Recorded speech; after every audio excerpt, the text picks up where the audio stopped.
So that means it's time for the big hard fact. From now until 6, we're diving deep into one big issue in Nigeria today. And today we're looking at the federal government's closure of Nigeria's land borders. Now, here's today's big hard fact. According to the National Bureau of Statistics, headline inflation rose by 11.61% year on year in October, up from 11.24% in September. This fact is relevant to the conversation that we're going to have today because the finance minister has come out to say that the border closure is partly responsible for the rise in inflation, specifically food inflation. So we're seeing a sharp rise in inflation, which affects the costs of goods in the country. But the government has said that this measure is for the best because it will encourage domestic production to meet domestic demand. The government has also accused neighboring countries of using the Nigerian market as a dump and also of violating ECOWAS rules about goods in transit. So today, let's discuss this policy some more, right? We've been talking about this since it happened. Every couple of days, every week, there's some new angle and we have conversations about it. Today, we'll look at it again. We're going to update ourselves on how the implementation of the policy has been going. We want to assess its goals and see whether the government is any closer to achieving them. We're also going to look at other effects of this policy, both the foreseen and the unforeseen. And as you hear from the experts, we hope that we're going to give you enough hard facts to form an informed opinion on the issue. On the show with me is Saratu Abiola. Saratu Abiola is from Oxfam, Nigeria. She does very, very important work for them. At Oxfam, she is the project coordinator for the Grow Food Security Advocacy. Saratu Abiola, thank you so much for joining us. Thank you so much for having me. And we're expecting Chief Andrew Oboh, who is a policy expert, and he'll join us. And then we can talk about this some more. Now, I started by saying that the National Bureau of Statistics headline inflation rose by 11.61% in October, year on year, from 11.24% in September. Now, of course, you are our most important guest. You, who's the listener, you're the third guest on the show. And throughout the show, we want to hear from you. What are your thoughts on the border closure? Do you think it's going to ultimately help or harm the economy? Have you or anyone you know been directly affected by the closure? Was it a positive or negative effect? Saratu, the finance minister is acknowledging a link between the border closure and the rise in inflation. Various economists here on this show had already predicted this. Was the government not aware that this will happen?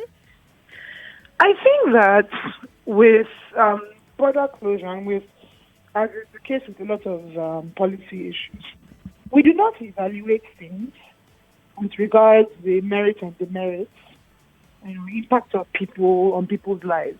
We think about it in terms of, this is my suspicion anyway. It seems to me that the way that we engage on policy, it is to show a certain kind of, we are doing something. There's a difference between a rocking chair and a bicycle, right? The rocking chair, you're shaking a lot, but you're not actually going anywhere. Mm-hmm. Our policy tends to be more rocking chair than bicycle. I see. We're not actually, putting things in place to move us from point A to point B, at least not where progress is concerned. Because we are thinking of showing, we are doing something. There's muscle. We are taking on a very bold move. Honestly,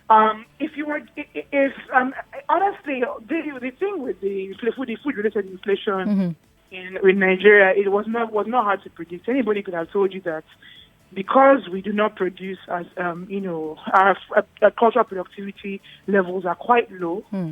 If you close the border closure, if you close our land borders, it's going to make it really difficult for people to even produce food. I mean, that was that was always going to be the case. But I think the government was hoping that they could, within a short period of time, maybe like over a month, the national governments of the other countries will be spooked and they will do whatever they want us to do. Being generous, my most generous interpretation is that I don't think they envisioned that these other countries are going to dig in their heels and it would be a little bit more difficult than they imagined. That is the most generous I can be, really, with this particular thing. Okay, I'm going to ask the same question to Chief Oboh when he gets into the studio. But I want to believe that the government had enough sound economists to advise them that inflation would rise, right? After all, if small Sandra Ezekwesili on Hard Facts can get sound economists who could predict the future, the president can find them too. So in that case, the government saw it coming.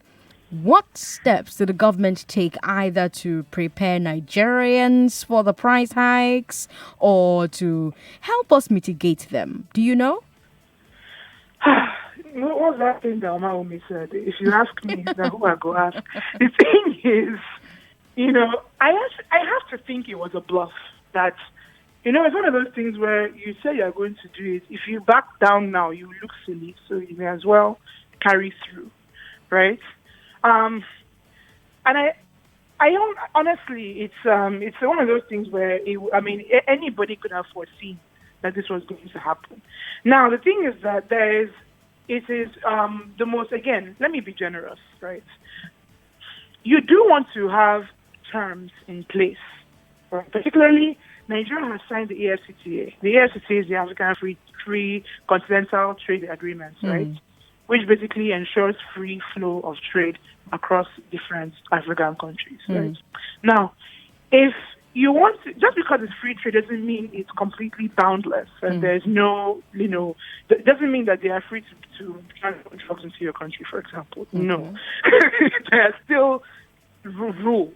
All it means is that taxes and everything would be eased on goods that are produced from those other countries. And also when you are exporting to those countries as well, there will also be no taxes, on your items, so that the items can be competitive in other markets, right?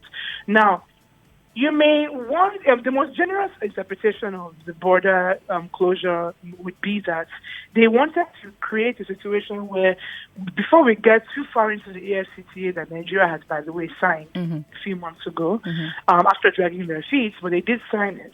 The most generous interpretation is that they wanted to create terms, use it as an opportunity to set new terms of agreements with their border countries. Say, okay, look, we need to tighten up our, the restrictions and actually have our needs met with regard, the flow of goods from our countries to yours and vice versa.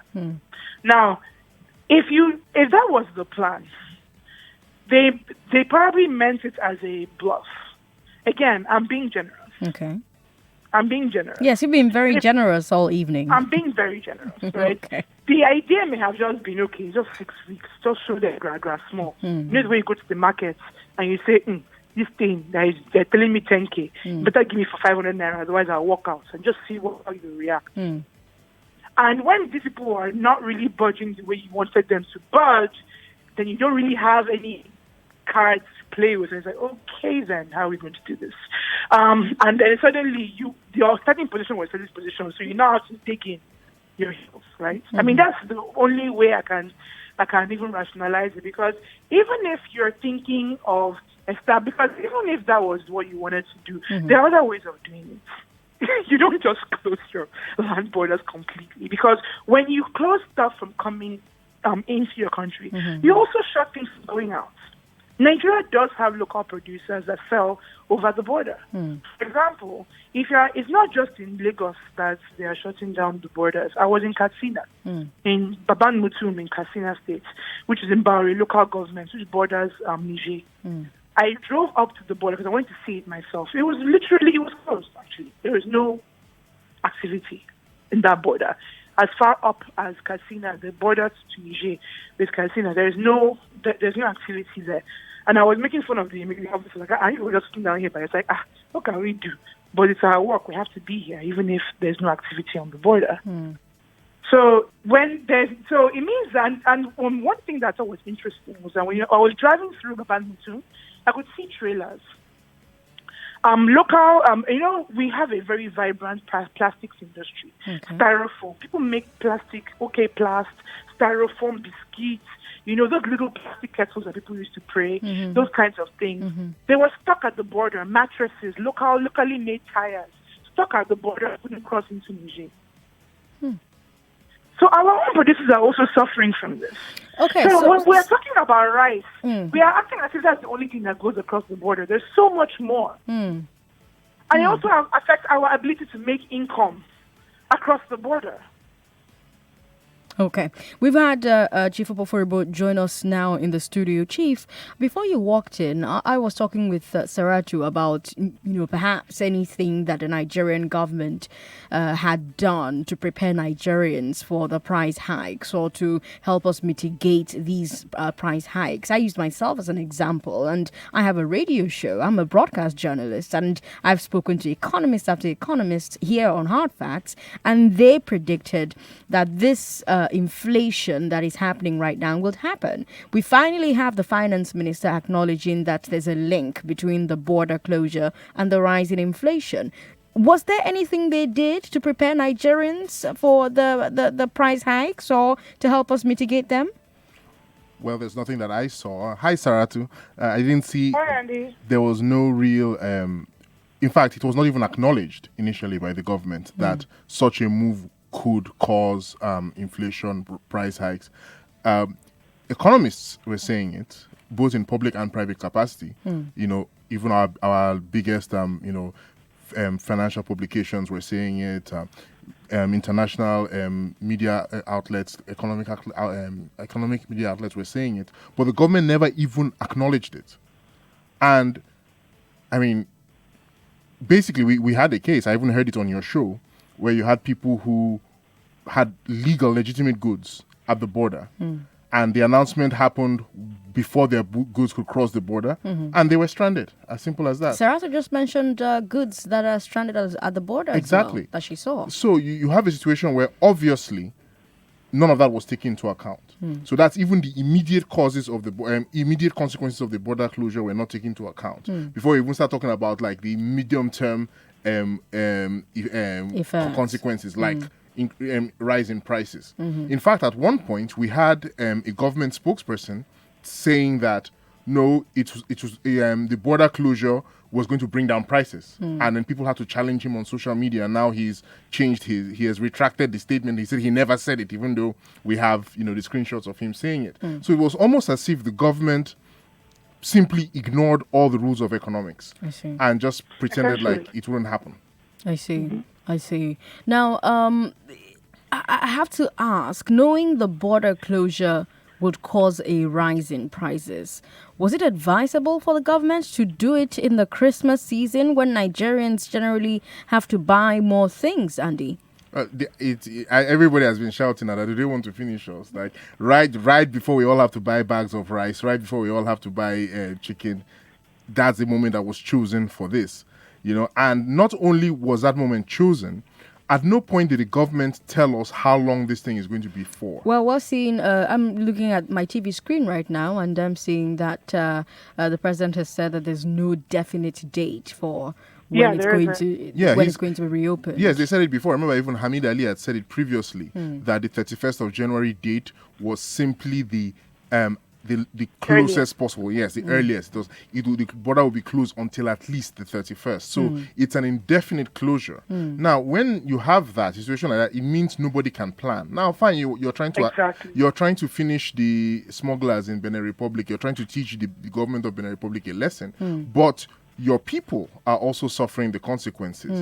And now people cannot plan. People do not know how long this will be for. And each day that it continues, prices inch higher. So, so we don't know how high it's going to go because we don't know when the thing is going to open. And we don't even know if prices will come back down after the thing reopens. No, this usually gets really sticky. And it's also worth noting that with beyond the border closure, when you have policy instability, On the one hand. The other hand, they're trying to tell investors that the water is good here, that you should come and invest. You're kind of contradicting yourself. Investors need certainty of some sort, a certain stability. And to be honest with you, stability and everything being perfect is not the same thing. You'll see investors in some very questionable countries, even in dictatorships, because the thing that investors need and appreciate is stability. If they know that this is the policy regime, this is the way that they like to do their things, and this is the way it's going to be, and it has been for a really long time, then they know how to plan themselves. When you have policy instability, you're actually scaring investors off. Definitely. And you're making it really difficult for the current investors that you have to continue to expand on their investments. Now, you work with farmers, Saratu. The government Yeah. says closing the border will give room for local producers to raise production and grow into the market. How long would it take for local production to replace what is being stopped at the border right now, Saratu? The biggest tragedy for me is that, again, it's not even for me about being a slave to free market thinking, really. Okay. The truth of the matter is that Nigerian smallholder farmers are not currently being supported in a manner that they can improve their agricultural productivity. So if you are saying you want smallholder farmers to fill in the demand gap, as it were, the supply gap of agricultural products, and because of that, you're kind of barring all these other, everybody else from operating in the field. The thing is, it doesn't really work that way if you're not at the same time investing in smallholder farmers. Now, there's a lot. I know that everybody sees on the radio, television, newspaper. Every now and again, there's a huge sum quoted for agricultural development in Nigeria. The truth of the matter is that Nigeria has never once actually spent more than 3% of its budget on agricultural development. Between 2014 and now, it has never happened. If you look at the budgets that Buhari put aside for agriculture, for this budget proposal that he submitted to the National Assembly for 2020, the agriculture was about 2%. Now, if you look at the amount of money that is budgeted, the amount of sums that are quoted for agriculture, the actual spend is a very different matter. You can budget 20 million naira for a car, but you only have 500k in your pocket, and you may end up spending 300k on a car. So the budget is naturally not even telling you anything with regards to what has actually been spent. And very often, budget implementation in Nigeria falls roughly around 20% of what has been quoted. So even at the national level, the way that we our budget performance tends to be very dismal at the national level. That's very important because smallholder farmers on their own cannot attain viability without public investment. We need the government to actually provide them better access to credit. Nigerian agricultural sector only receives 3.6% of access to credit. So if you look at all the loans and grants or whatnot provided throughout Nigeria, Nigerian agricultural producers only get about 3.something% of that money. So they don't have access to funds to grow their business. Now, also consider the fact that if with all of this, it's not by politics, it's not by mouth. You actually need to drop it. And when you're doing things like anchor borrower scheme, all well and good, but most farmers don't actually access these things. They don't access these things. The Special Intervention Fund that was created by the CBN over the last 4 years, from 2015 to now, only 191 businesses throughout Nigeria have been able to access that money. 1791, 191. I'll come back to ask why you think that's happening. But Chief Oboh, I'm curious about your thoughts on this particular matter. The government says closing the border will give room to local producers, so that they can raise production, grow into the market.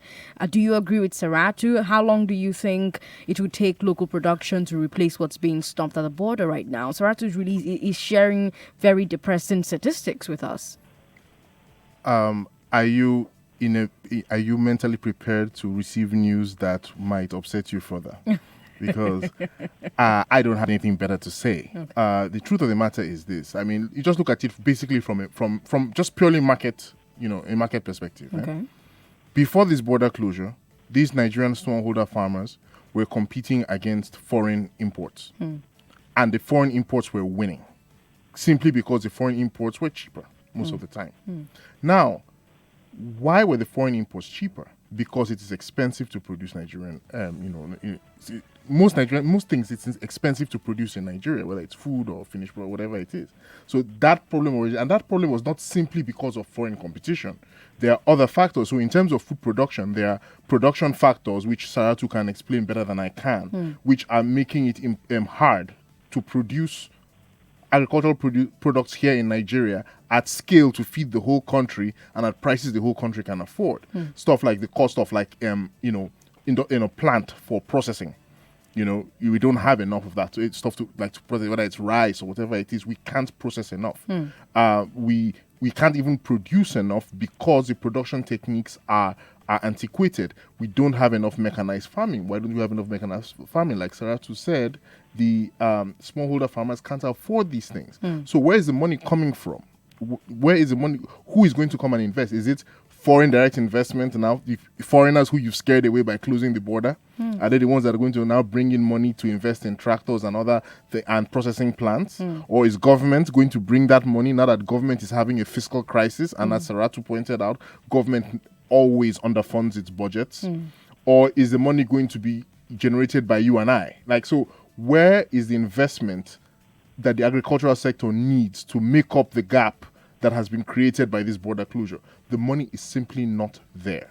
Then now, even if the money were there, is the capacity there on the part of the producer? So these are all the questions, and I would have liked to have believed that the government would have taken into account all these things before deciding to close the border. But it almost seems like, okay, you know what? Yes, we'll close the border, and then something will happen. Let me take thoughts from people who are listening at home or in their cars or in their offices, wherever they are. Give us a call, 01277 0993, 01277 1993, 01277 2993, and 01277 3993. What are your thoughts on the border closure? Do you think it's going to ultimately help or harm our economy? Have you or anyone you know been directly affected by the closure? Was it a positive effect? Was it a negative effect? I want to hear from you. Hello. Hello, good evening. Good evening. Turn your radio down. What's your name? Okay, my name is Bobby Brown. Go ahead, Bobby. Actually, I like the program. Seriously, the border closure is affecting everybody because person like me, I trade materials and I buy them outside the country, like cutlass, like cotonou. But since then, everyone is just shut down. And because like as you are speaking right now, what pains me most time is that government don't pay attention to whatever we speak here. Because if they do, they should also consider that we are humans and, consider how to make things better instead of their own personal interest. Like, it doesn't make sense to you just create a platform without thinking it twice, front and back like a trader. And before you can lead, you're supposed to be able to, but like in a marketplace, you can be able to tell what is going to happen after you do this, all those kind of things. All I'm saying is that it's affecting everybody generally, and the government should pay attention to it before it can get worse. Thank you. All right. Thank you so much for calling to share your thoughts. Darlington is in Iyanik Baja. Hello, Darlington. Thanks for calling me. Princess Sandra. How are you doing? Very well. Aghogho told me he sent you to school. Yes, he did. Are you back? Or you're on holidays? Yes, we're on holiday. Well done. Now, border closure is taken out of panic. It was not well thought out. it was a panic measure because the government is not sure of what to do. You know, when somebody is confused, he is going to take the wrong decision. In what way has the border closure helped Nigeria now? Can you mention one? It is the government that is giving you statistics. Well, our fuel consumption has reduced, according to the government. Our fuel consumption reduced by 30%. So maybe that's Sandra, good. please. Did you go to investigate this thing they told you? Did you find out yourself? No, answer me. Did you find out yourself that it has reduced? Okay, just reduce, Abi. Why didn't it stop automatically? It reduced.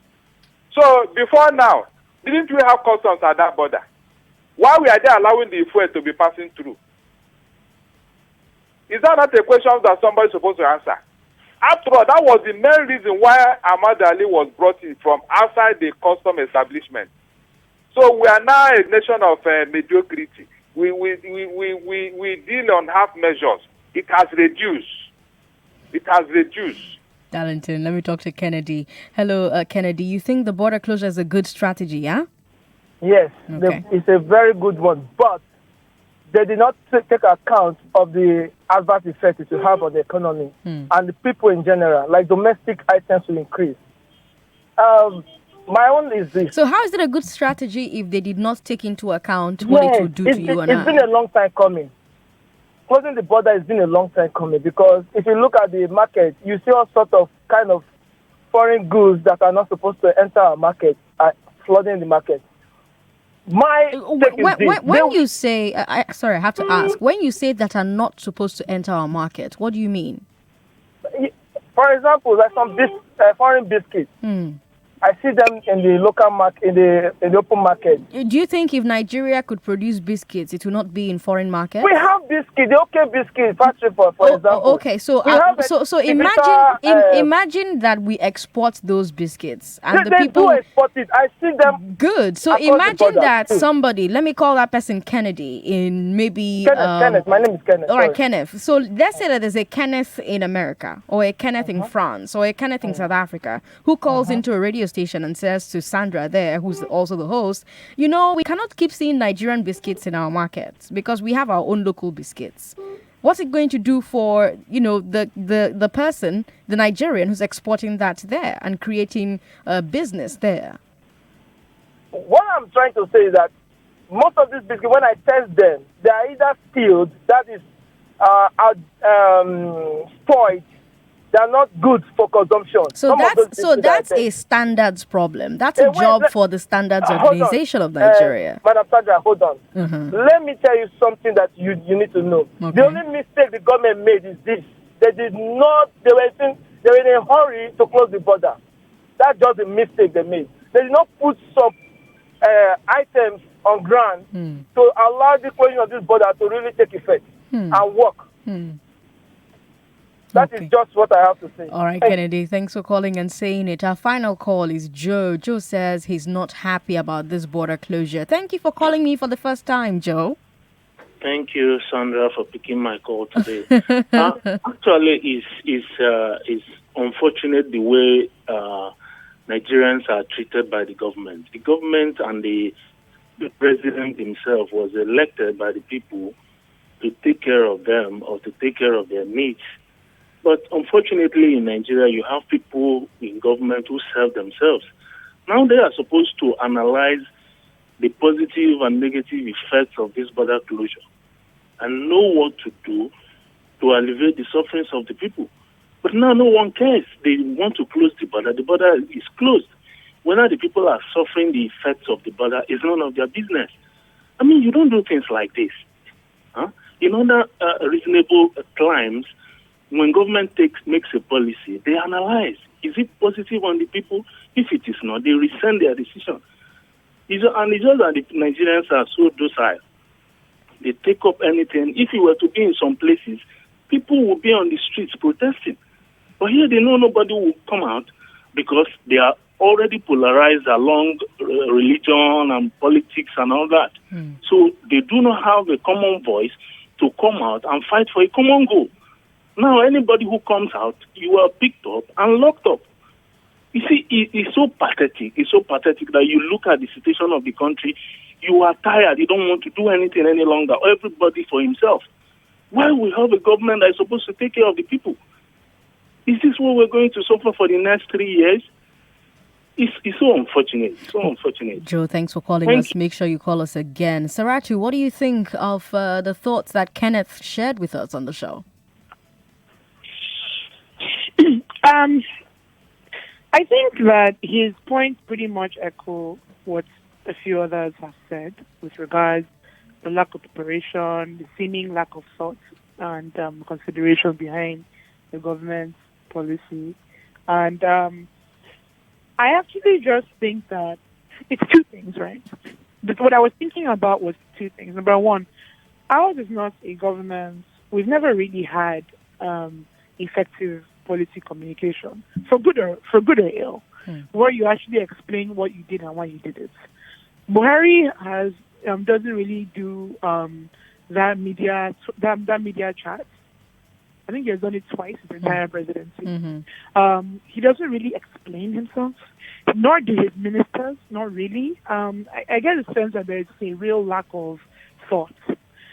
But then, if you don't explain where you're coming from, why you're doing what you're doing, it's very hard for us to hazard a guess, and especially when the logic is not obvious.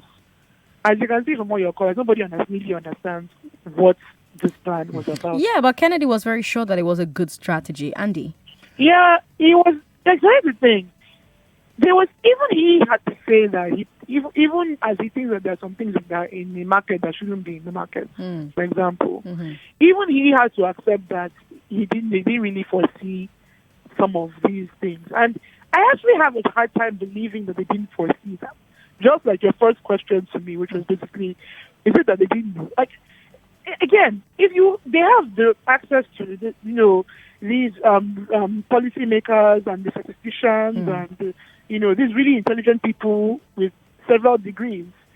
So I have a hard time believing they didn't foresee any of this stuff. Andy? Yeah, it's ridiculous because, you have the president just inaugurated an economic advisory council with some very, reputable names. Yes, and everybody was going agog. Oh, yes, the president's running himself with the best minds. And I said it at the time, it doesn't matter if you have the best minds around you if you won't listen to them or if they won't tell you the truth. So, because I don't understand how a situation where every economist who is not paid by government were all saying closing the border like this is going to raise prices because it's going to cause inflation, that it's going to ruin Nigerian businesses who are both importers and exporters. I don't see how every economist who was not on the government payroll, both in the country and out of the country, were all saying the same thing, educating all of us along the same lines, and government pretended not to know. Well, Brexit happened anyway, so... No, well, Brexit was people voting. But this is government. These are professional leaders. They stood up and said, we know best how to run this country. Let us run this country. And they were given that right. This is not, the people coming together and voting, all of us coming to vote on what we don't know. These are people who say that they're the experts. And they did something which even the entry-level economists who just graduated will tell you, if you close the border, if you stop food importation... But is there any part of closing the border that was good strategy, like Kenneth was implying? Well, to Kenneth, I will quote The Art of War, which says strategy without tactics is the slowest road to victory, but tactics without strategy is the noise before defeat. And this is what we've seen here. This is a lot of noise before a defeat. How can you say, oh, it's a good strategy, but they did not take into account everything it will cause? And then it's not a good strategy. That's like saying, oh yes, Arsenal's strategy is very good because it allows them to score 1 goal. The only problem is that it didn't take into account that they will concede 5 goals. Okay. Then it's a bad strategy. It makes you lose 5-1. Let's come back from a break and then let's talk about the GDP, because aside from inflation figures, the NBS also gave us GDP data. We'll also take more of your calls. If you're listening to the show, you can leave us comments on Facebook at Nigeria Info 99.3. I'm Sandra Ezekwesili. Hard facts. We'll be right back.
This is Hard Facts. Lagos, good evening. You're listening to Hard Facts. I'm Sandra Ezekwesili. On the show with me is Project Coordinator for Grow Food Security Advocacy at Oxfam, Saratu Abiola. Also on the show with me is a Venture Capital Executive who's also a Policy Analyst, Chief Andy Oboh. And we are having a conversation about Nigeria's closed borders. Our land borders have been closed for a while. And according to the National Bureau of Statistics, headline inflation rose by 11.61% year-on-year in October, up from 11.24% in September. The simple English of that is that that's really, really bad. And apart from the inflation figures, the NBS also gave us GDP data. And according to those figures, the contribution to Nigeria's GDP from trade has dropped in the third quarter of this year, ever since the border was closed. So, Saratu, the border closure is reducing trade itself. What effects will this have on employment?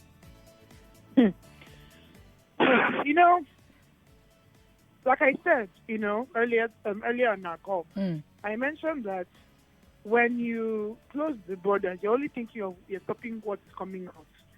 I'm coming into the country. You're not thinking about what you're stopping, exporting from the country. And in a country that is badly, our government's eyes are red right now. Stamp tax, 50 naira every POS transaction.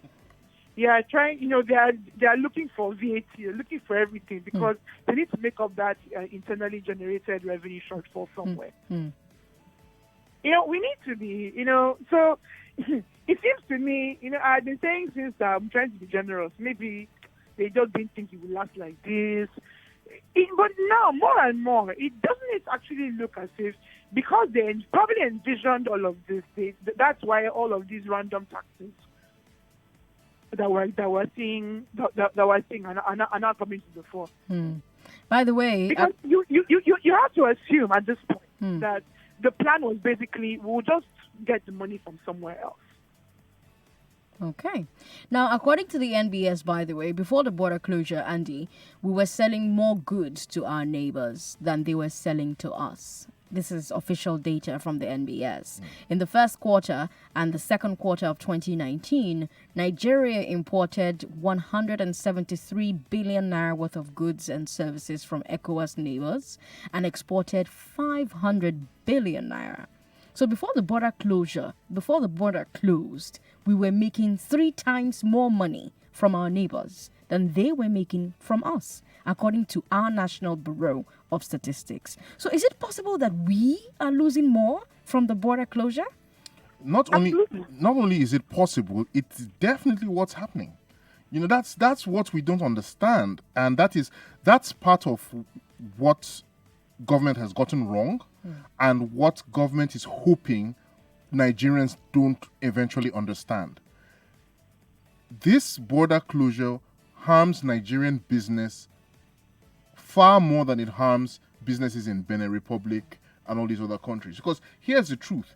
What they supply to us mostly is food and other consumable products. But we were rapidly in the last decade becoming a major source of finished products for the West African market. So we just had Procter & Gamble, for instance. They just opened a factory here to manufacture diapers and sanitary pads and other things for export to the rest of Africa, not just West Africa, the rest of Africa. So you see, we produce all these small, and then that's not even talking about the informal trade, things coming out of here, things coming out of Aba, leather and all the rest going to the rest of Africa. Now you close the border, you're also closing the border to all that trade. It's not a one-sided closure. Because we have the Manufacturing Association of Nigeria, Manufacturers Association of Nigeria, who've been complaining about how the border closure is affecting Nigerian manufacturers who sell their goods across West Africa. A lot of them are facing shutdown. Yes, that's We've heard legitimate businesses whose goods have been held at the border. Saratu mentioned that as well. Robust